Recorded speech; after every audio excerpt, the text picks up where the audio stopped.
séminaire mondial de l'enseignement à Jérusalem en ce moment, à l'initiative du KKL. Et ce sont des enseignants du monde entier qui se rendent à Jérusalem pour faire le point sur l'éducation, sur les grands sujets de société qui occupent les enseignants aujourd'hui. Et nous sommes en ligne à Jérusalem avec Sandrine Sroussi, qui est directrice adjointe de Yavneh Marseille. Bonsoir Sandrine. Bonsoir. Et Philippe Lévy, qui lui est chargé, entre autres, de l'éducation au sein du KKL France. Bonsoir Philippe. Bonsoir Bernard. Voilà, donc ces enseignants, je crois d'ailleurs que la délégation française, je me suis laissé dire, est l'une des plus importantes. Je crois même, on va dire, ce qui n'est pas facile, parce que les Américains, les Canadiens peuvent envoyer beaucoup de monde, Philippe. Les Américains, les Sud-Américains, et elle est surtout très courageuse, cette délégation française, parce qu'après la guerre, il y a eu évidemment des défections, des dessertes aériennes qui n'étaient plus assurées, et je peux vous dire que les enseignants qui sont ici ont tenu coûte que coûte à être en Israël pour réfléchir, partager leurs pratiques et évidemment parler d'éducation à 360 degrés, notamment dans un contexte post-7 octobre, autour notamment de l'accueil de l'enfant et de son trauma. Alors, j'ai cru entendre que, de nouveau, en regardant un peu, en préparant cette émission, que le post-trauma était une des questions centrales que vous avez pu étudier. Vous, Sandrine Sroussi à Marseille, oui. Vous étudiez, en fait, c'est un modèle israélien pour vous, parce que nous, on vit pas des situations aussi dramatiques que les Israéliens, j'imagine. Non, bien sûr. C'est un modèle surtout vraiment parce que les enseignants israéliens qu'on a rencontrés dans plusieurs endroits du nord au sud d'Israël portent vraiment cette question, la question de l'épanouissement de l'enfant, la question de l'aide à l'enfant, le fait de l'aider à survivre, à se construire, à s'épanouir dans un contexte très difficile. Et crucial, voilà. On a vraiment vu que dans tous les cas de figure, les enseignants avaient ça au cœur de leur pratique. Philippe Lévy, vous qui connaissez bien la société israélienne, vous avez confiance en sa capacité de résilience, en sa capacité de faire face à ce post-trauma, ou cette fois-ci, vous avez l'impression qu'on est un peu submergé? Alors, ils le disent avec beaucoup d'honnêteté, ils sont pour l'instant submergés. Il y a beaucoup d'enseignants, de praticiens, d'éducateurs qui sont encore sidérés et qui d'ailleurs réclament pour eux-mêmes une supervision psychologique. Mais ce qui est formidable et bouleversant, c'est de comprendre que l'enjeu n'est pas seulement pédagogique, mais existentiel. Comment apprendre quand on a peur? Comment apprendre quand la moindre sirène va vous donner un sursaut? Comment réapprendre à vivre ensemble dans une société où il y a eu un énorme décrochage scolaire, une phobie scolaire pour un certain nombre d'enfants, parce que quand ils étaient chez eux, finalement, ils étaient d'une certaine manière préservés. Comment ces jeunes qui étaient dans les kibboutz endeuillés, qui ont été ballottés d'hôtel en hôtel, refont communauté quand ils retrouvent l'école? Il y a un volontarisme, une émouna, quelque chose qui n'est pas encore très scientifique, mais qui va faire appel à toutes les couches de la société, des volontaires en service civil, des retraités, des tuteurs. Tout le monde se bouge, un peu comme dans l'ingénierie sociale ou humanitaire, pour que, effectivement, le socle de l'éducation tiennent à la fois sur le formel et sur l'informel. Et vous savez qu'en Israël, l'école, ça s'arrête quasiment en toute fin de matinée, début d'après-midi. Et comment ces enfants qui sont un peu livrés à eux-mêmes vont être pris en charge, notamment par des associations formidables, comme celle de Negba que nous avons rencontrée, et qui fait vraiment de l'éducation populaire sur des populations très défavorisées. Voilà, ils vont essayer de développer le leadership, l'entrepreneuriat. Ils vont vraiment mettre l'accent sur le lien avec la terre. Ça m'a vraiment marqué. L'éducation à la terre, l'éducation à se connecter comme un lien charnel avec la terre pour se construire, pour vraiment enraciner cette force de la terre d'Israël en soi. C'est vraiment impressionnant. Et il ne peut pas y avoir d'enseignement, d'apprentissage sans sécurisation affective. Donc c'est vraiment... On s'est rendu compte que nous, on n'était pas du tout sur le même tableau. On jouait pas du tout dans la même cour.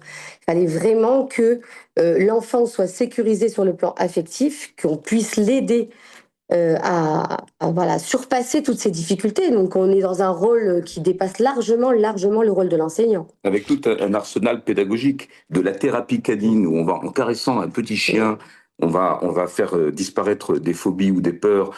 Parce que les Israéliens soignent les traumas Et j'ai vu ça avec le Exactement. KKL d'ailleurs, notamment en Exactement. emmenant les enfants dans des lieux qui ont été préparés pour ça. C'est pas, on les emmène pas au GAN, mais dans des endroits où il y a des animaux qui leur réapprennent Absolument. par exemple, déjà à gérer leur stress, avec des animaux de basse-cour, avec des animaux domestiques, avec des tortues. Et c'est impressionnant à voir. J'ai vu ça à Tout à Sderot, fait. moi. On est déjà à Montessori plus plus. Évidemment, il y a toutes les techniques, Waldorf, Steiner, Montessori, le dessin, l'équithérapie, vous parliez de thérapie par les animaux.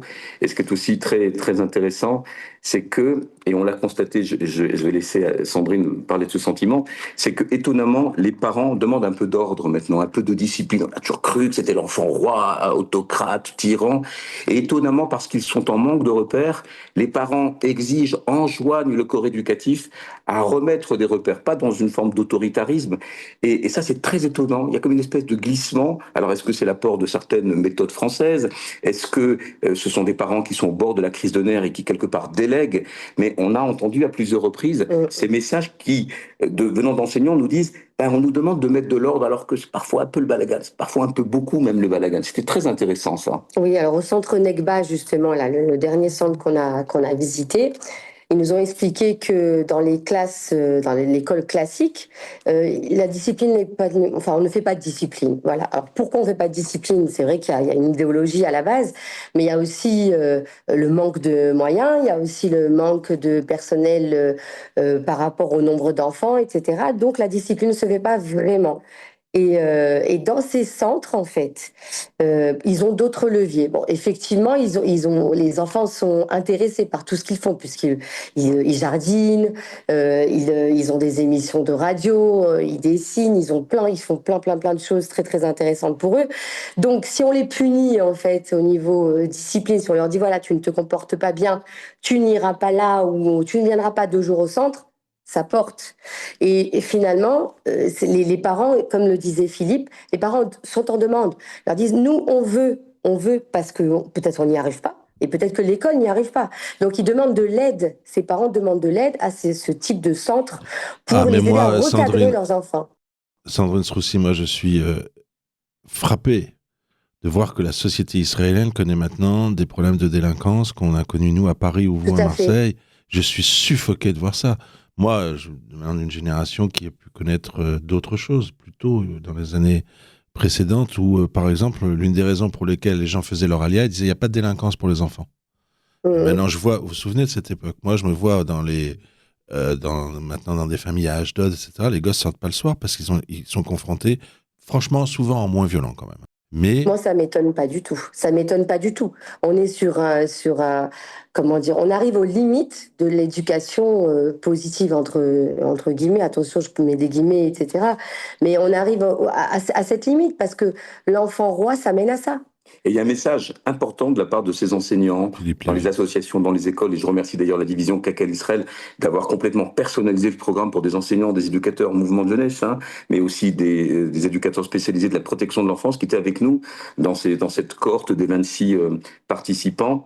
Aidez-nous, venez, les psychologues, les éducateurs spécialisés, les comportementalistes. Il va y avoir un gros besoin là, il est immédiat, mais dans les années à venir, pour renforcer ce secteur de l'accompagnement d'une jeunesse en errance. Et c'est vrai que les sujets de l'addiction, de la délinquance juvénile, ils commencent à devenir graves. Et d'ailleurs, on pressent qu'il faut d'une meilleure coordination entre les acteurs, les enseignants, les travailleurs sociaux, les psychologues. Il ne faut pas se leurrer. Le ministère de l'Éducation nationale, qui pour chez nous est un ministère fort, régalien, eh bien, est aujourd'hui en situation de retrait et va laisser donc à toute la société civile le soin de prendre en charge ce qui est un acte de résistance, parce que l'éducation n'est pas simplement, c'est pas des postures pédagogiques. Là, il s'agit de faire grandir une génération dont certains, on le rappelle, ont été enrôlés à Gaza à peine 20 ans, avec un post-trauma qui est douloureux et qu'il va falloir accompagner.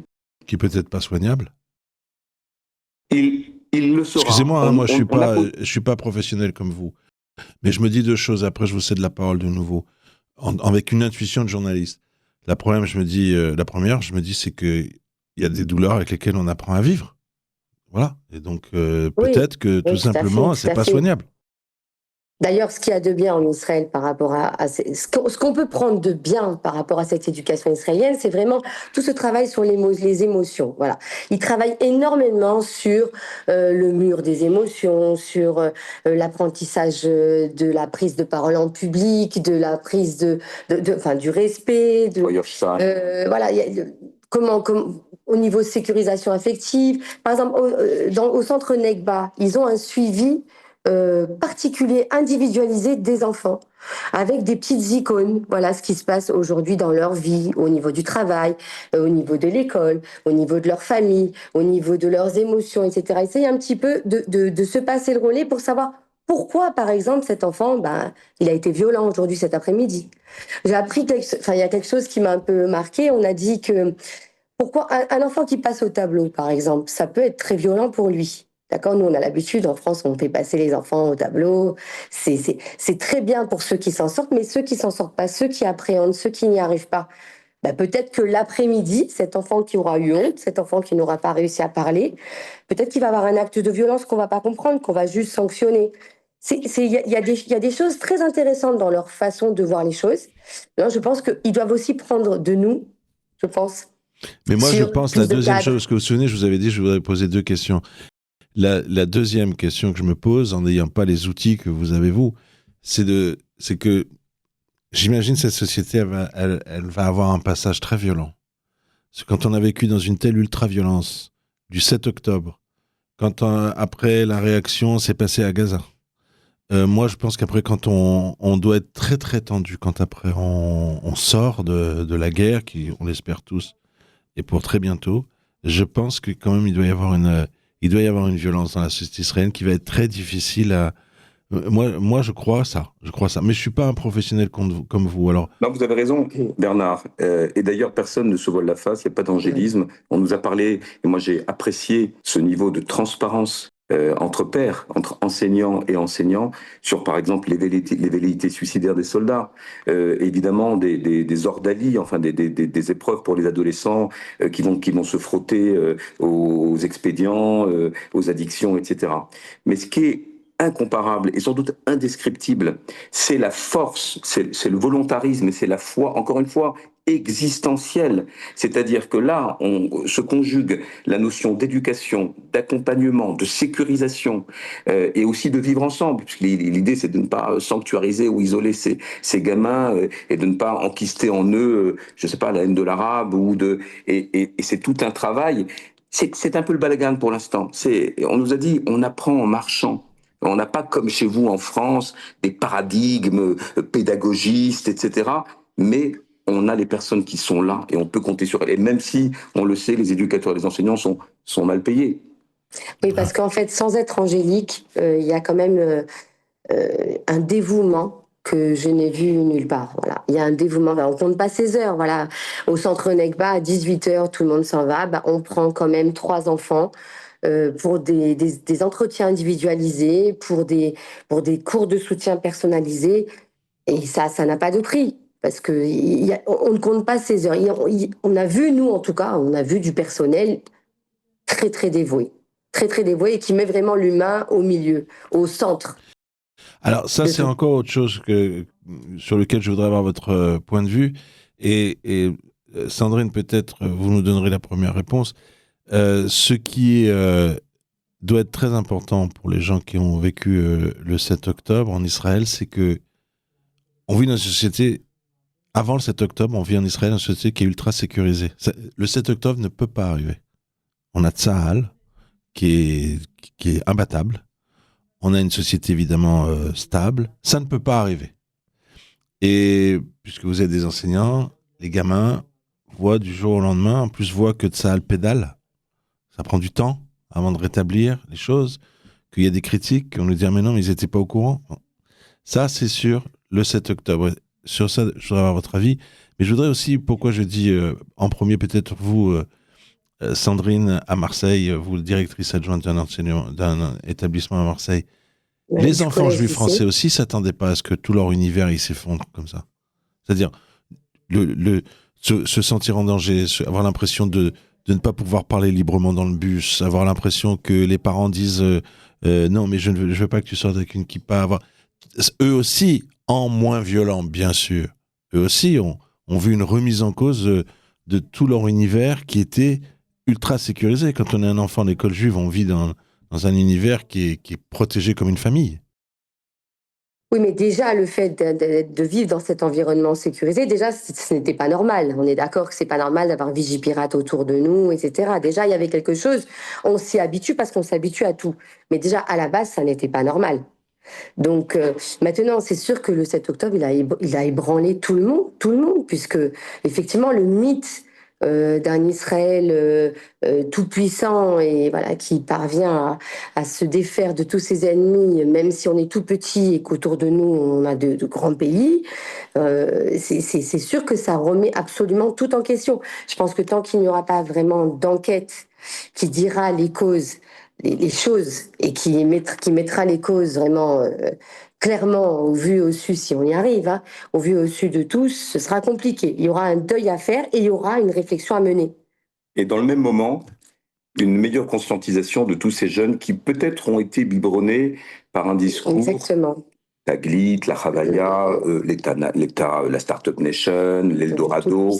Effectivement, les jeunes Olim Hadashim, le sol s'est dérobé sous leurs pieds quand ils ont constaté d'abord que les pays limitrophes étaient quand même plutôt malveillants et que c'était un pays chroniquement en guerre.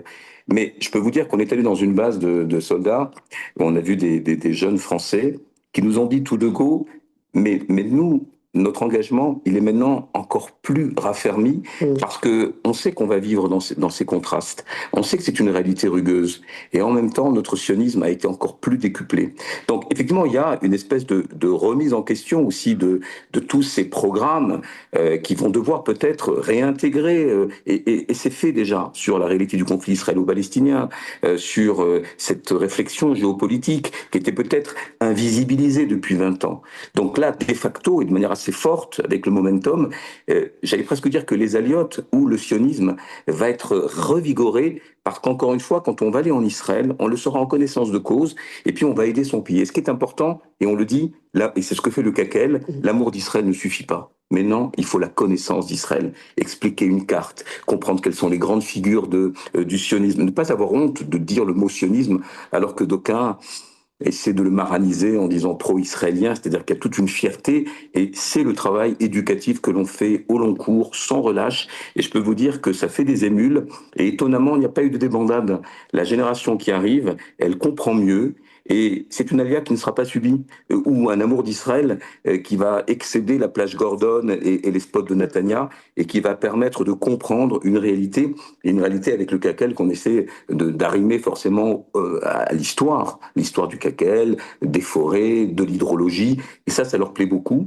Et pour nous, c'est d'une certaine manière un réveil, et on le prend comme tel en abordant la complexité d'Israël aujourd'hui. C'est vrai, puisqu'hier, on était à un repas avec les Khayalim. On a eu une grande soirée avec eux et qu'ils nous ont étonnés, ils nous ont vraiment épatés par leur force, par leur conviction. On a eu un artiste qui s'appelle Noam Tsourieli qui crée des textes, comment dire, de rap engagé et avec un millième degré, quoi, sur Gaza, etc. Et c'est vraiment frappant. Voilà. Je suis d'accord avec Philippe. Je pense qu'il y a une majorité de gens qui ont une conviction renforcée. Après, avec toutes les interrogations à côté, etc. Mais c'est même étonnant. Eh bien, ce sera notre mot de conclusion. Merci à tous les deux. Sandrine Sroussier, qui est directrice adjointe de l'établissement Yavne. Du collège-lycée Yavne. Du collège, très bien. Okay, on précise. Lycée. Collège-lycée. Mais c'est un établissement. Oui. Non. Non. J'ai mon directeur, Monsieur Dubreuil, au-dessus de moi. Je suis la directrice adjointe du collège-lycée. Ah, d'accord, du collège-lycée, j'ai compris. Voilà. J'ai compris. Et Philippe Lévy, qui est notamment, alors lui aussi, il fait plusieurs choses au KKL, mais notamment l'éducation. La jeunesse. Et la jeunesse, voilà. Et j'en profite pour dire que la composition du groupe était extraordinaire. Des profs de Roll, des profs de Codège, de Monaco, de Nice, de Marseille. Une parité extraordinaire. Et même pour partie des profs non juifs qui ont un philosémitisme incroyable. Une promotion comme ça. si nos auditeurs nous regardent, avec un Guy Bush, une Ardoute incroyable. Et c'est une cohorte maintenant qui va nous accompagner, notamment pour une réflexion pédagogique, pour nous irriguer sur les nouveaux défis, notamment en matière éducative. Mais on est sûr que vous allez réussir. Vous qui participez à cette délégation française au sein de ce séminaire mondial des enseignants organisé par le KKL à Jérusalem. Merci à tous les deux. Merci à vous. Merci Bernard.